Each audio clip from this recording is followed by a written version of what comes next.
गुरुदेव भगवान अपने हाथों से इन बेटियों को उपहार सामग्री स्वरूप एक तुलसी की माला, भगवान शालिग्राम का विग्रह, सोने और चांदी के जेवर और रामचरितमानस की पुस्तक भेंट कर रहे हैं। उनके साथ मुख्यमंत्री शिवराज सिंह चौहान जी और सभी महापुरुष अपने हाथों से इन बेटियों को ये उपहार सामग्री भेंट कर रहे हैं।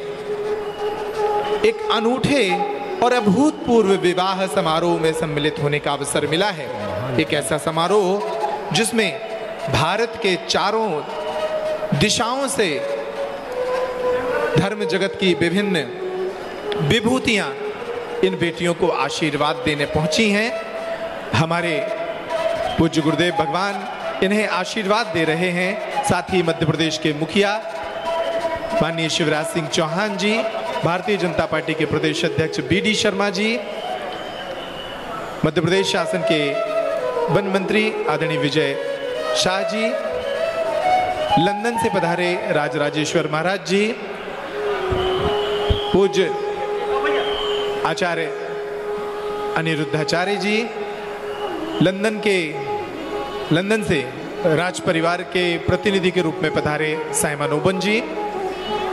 ये बेटियां आज अपने भाग्य पर इतरा रही होंगी जो जीवन इनके कालखंड में, पिछले कालखंड में गुजरा है, जो विपरीत परिस्थितियां इन्होंने झेली हैं, लेकिन आज इनका अनूठा विवाह महोत्सव आयोजित हो रहा है। इतने मेहमान, इतने बाराती, जहां देखिए वहां बाराती, इतने घराती, आज सारे रिकॉर्ड ध्वस्त हो गए हैं। वेद की ऋचाओं के बीच, शहनाई के गूंज के बीच इन बेटियों का अभूतपूर्व महोत्सव आज निश्चित रूप से इन्हें जीवन पर्यंत याद रहेगा। बोले श्यावर रामचंद्र की, पवन सुत हनुमान की, उमापति महादेव की, बागेश्वर धाम की, सदगुरु देव की, संत समाज की, हर हर महादेव। आत्मनो मोक्षार्थ जगत हिताय च, आत्मा के मोक्ष और जगत के हित के लिए जिन्होंने देह धारण किया है, ऐसे हमारे परम पूज्य संतगण, मैं उनके चरणों में प्रणाम करता हूं। सदगुरुदेव भगवान हमारे बीडी शर्मा जी यहाँ उपस्थित, सबसे पहले मेरी भांजियां जो आज दाम्पत्य सूत्र के बंधन में बंध रही है, और लाखों की संख्या में उपस्थित आप सब ऐसे भक्त हैं जो बालाजी के दर्शन करके लोक कल्याण के भाव से आप पधारे। मैं आप सबके चरणों में भी प्रणाम करता हूं। सिया राम मैं सब जग जानी, करहूं प्रणाम जोर जुग पानी। लेकिन आज मेरा मन आनंद से भरा हुआ है, और इसलिए भरा हुआ है कि बचपन से मैं भी गांव में पैदा हुआ महाराज जी, छोटा सा गांव, मेरा भी जैत, हम भी जैत में पैदा भाई, और पढ़े भी सरकारी स्कूल में ही है भैया, कोई पब्लिक मगलिक स्कूल में नहीं पढ़े। तो बचपन से हम ये देखते थे कि बेटा और बेटी के बीच भेद होता है, बेटा ज्यादा लाडला होता है और बिटिया कम प्यारी होती है। कई बार तो बेटियां कोख में मारी जाने लगी स्थिति पैदा हुई, तब मन में वेदना होती थी महाराज जी कि हे भगवान, वो दिन कब आएगा जब बेटा और बेटी बराबर माने जाएं। बीच में महाराज जी मैं विधायक बन गया। मैं आज कन्या विवाह के अवसर पर वो घटना सुनाना चाहता हूँ। पदयात्रा कर रहा था, हम तो पाँव भी खूब घूमे। तो एक गांव में गए तो बेटी की शादी थी, अनाथ थी। तो गांव के लोगों ने कहा कि आप विधायक हो, बिटिया की शादी का इंतजाम करवा दो, सरकारी सहायता दिलवा दो, इसके माता पिता नहीं है। तो मैंने कहा शादी कब है? बोले परसों ही है। मैंने कहा सरकारी सहायता में तो बरसों लग जाएंगे। और तभी मन में भाव आया, क्या एक शादी हम नहीं कर सकते? और उस बिटिया की शादी अपने मित्रों के सहयोग से की तो इतना आनंद प्राप्त हुआ, मैं उसका शब्दों में बयान नहीं कर सकता। लेकिन उसके बाद फिर हमने महाराज क्रम शुरू किया हमारे क्षेत्र की जो निर्धन बेटियां थी उनके विवाह का मित्रों के सहयोग से, और मुख्यमंत्री बनते ही महाराज जी सबसे पहली योजना मैंने कोई बनाई तो इस योजना का नाम था मुख्यमंत्री कन्या विवाह योजना। और मध्य प्रदेश की धरती पर हजारों शादी सरकार क्यों न करे? सरकार की ड्यूटी है, धर्म है कि बिटिया की शादी अगर माता पिता ठीक से नहीं कर सकते तो सरकार शादी करे, इसलिए मुख्यमंत्री कन्या दान योजना बनी। और उसके बाद सारे संत यहाँ बैठे हैं, उनके चरणों में मैं निवेदन करना चाहता हूँ, लाडली लक्ष्मी योजना बनी जिसमें तय किया कि मध्य प्रदेश की धरती पर कोई बिटिया पैदा होगी तो वो लखपति होगी, लखपति, बोझ नहीं बनेगी, वरदान बनेगी। उसमें से लाडली लक्ष्मी योजना है। मैं उसमें ज्यादा समय नहीं लगाता, सबको पता है मध्य प्रदेश वालों को 44 लाख लाडली लक्ष्मी बेटियां आज मध्य प्रदेश की धरती पर हैं, जिनकी शिक्षा दीक्षा से लेकर सारा इंतजाम भगवान की कृपा से सरकार करती है। लेकिन अभी मैं महाराज जी से कह रहा था, महाराज जी आज महाशिवरात्रि है, शिव और शक्ति जब तक दोनों मिलकर सशक्त नहीं होते तब तक कल्याण कभी देश का भी नहीं होगा और संसार का भी नहीं होता।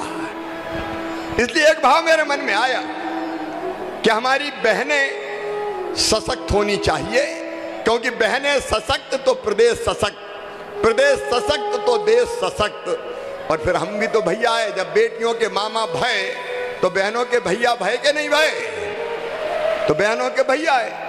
अब भैया सावन के महीना में एक दान आते हैं, बहन को लिवा के ले जाते हैं या बहन के घर आते हैं, राखी बंधवाते हैं, उपहार देते हैं। दिल ने कहा कि तू भी तो भैया है तो तू भी तो कोई उपहार दे, लेकिन मुझे लगा कि साल में एक बार देने से काम नहीं चलेगा, और इसलिए एक योजना मैंने महाराज जी को बताई। एक योजना और बन गई, लाडली बहना योजना। अब हर गरीब बहन जो मध्य प्रदेश की निवासी है उनके खाते में हर महीना 1000 रुपया डाला जाएगा, साल में 12,000 रुपया।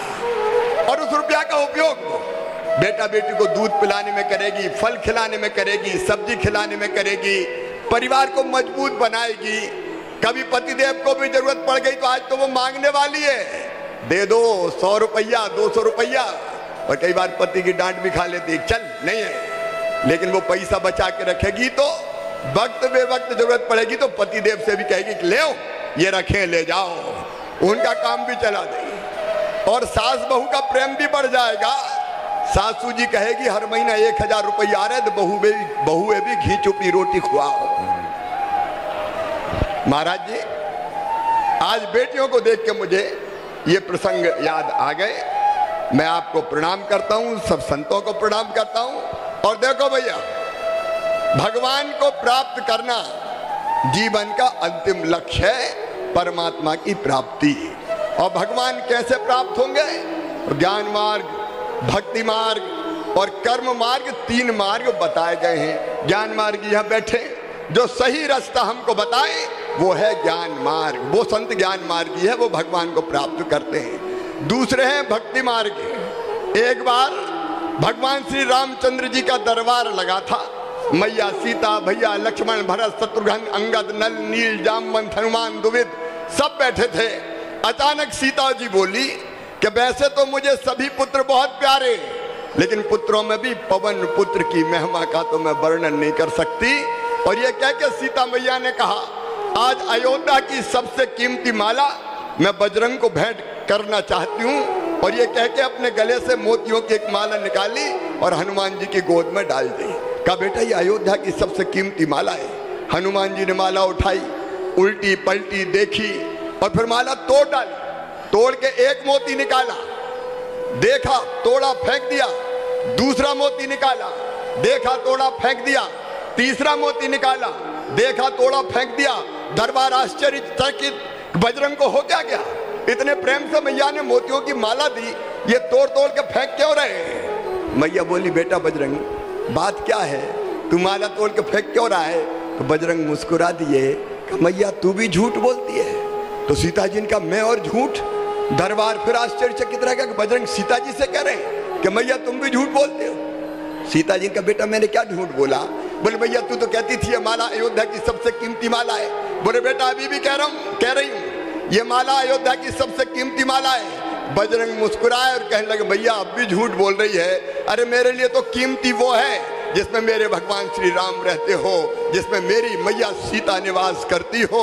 और मोती तोड़ तोड़ कर देख रहा हूं, ना तो कहीं भगवान राम दिखाई दे रहे ना मैया सीता दिखाई दे रही है, इसलिए बेकार समझ के फेंक रहा हूं। एक खड़े हो गए दरबार में, बजरंग क्या उसी चीज से प्यार करते हो जिसमें भगवान राम और सीता रहते हो? बोले हाँ। तो बोले शरीर से प्यार करते हो कि नहीं? बोले सब करते हैं, मैं भी करता हूँ। कहा बताओ तुम्हारे शरीर में कहाँ राम और सीता है? तो कहते हैं भरे दरबार में बजरंग ने सीना चीर दिया और सारे दरबार ने देखा कि भगवान राम और सीता हनुमान जी के हृदय में विराजमान थे। ये है भक्ति मार्ग, इस पे जो चलते हैं वो भगवान को प्राप्त होते हैं। लेकिन भैया अपन ठहरे ग्रस्त, गरीब, मध्यम वर्गीय, तो एक मार्ग और संतों ने बताया, वो है कर्म मार्ग। जिसकी तरफ जो काम तय है वो मेहनत ईमानदारी से करते चलो, भगवान मिल जाएंगे। अगर किसान है अन्न उत्पादित करे, अगर कर्मचारी है तो ईमानदारी से लोगों के काम करे, डॉक्टर है तो बीमारों का इलाज करे, और नेता है तो हवाला घोटाला बेईमानी ना करे, ईमानदारी से जनता की सेवा करे, तो परमपिता परमात्मा मिल जाएंगे। लेकिन बागेश्वर धाम तो ज्ञान, कर्म और भक्ति का त्रिवेणी संगम दिखाई दे रहा है। यहाँ जितने सेवा के काम आपने सोचे, मैं आपका अभिनंदन करता हूँ मध्य प्रदेश की जनता की तरफ से। आपका संकल्प है गौशालाओं का किसान भी गाय बांधे, केवल गौशाला नहीं, आपका संकल्प है धर्म के प्रचार का, कैंसर हॉस्पिटल का, ये पवित्र संकल्प है। मैं इस संकल्प को प्रणाम करता हूँ और सचमुच में आज बेटियों के इस विवाह में आके मैं अपने आप को धन्य अनुभव कर रहा हूँ। अपनी बेटियों को, भांजियों को मैं आशीर्वाद भी देता हूँ। आशीर्वाद तो संत देंगे, मैं तो यही कहता हूँ मामा की दुआएं लेती जा, जा तुझको सुखी संसार मिले। ये हमेशा सुखी रहें, इनका मंगल हो, इनका कल्याण हो, कभी तुम्हारे पाँव में भी कांटा ना गड़े। बालाजी भगवान से भी यही प्रार्थना करते हुए मैं अपनी बात समाप्त करता हूँ। मेरे साथ एक बार फिर बोलिए, सियावर रामचंद्र की, पवन सुत हनुमान की, उमापति महादेव की, बालाजी भगवान की, बागेश्वर धाम की, धर्म की, अधर्म का नाश हो, प्राणियों में सद्भावना हो, विश्व का कल्याण हो, भारत माता की जय हो, गौ माता की जय हो, हर हर महादेव।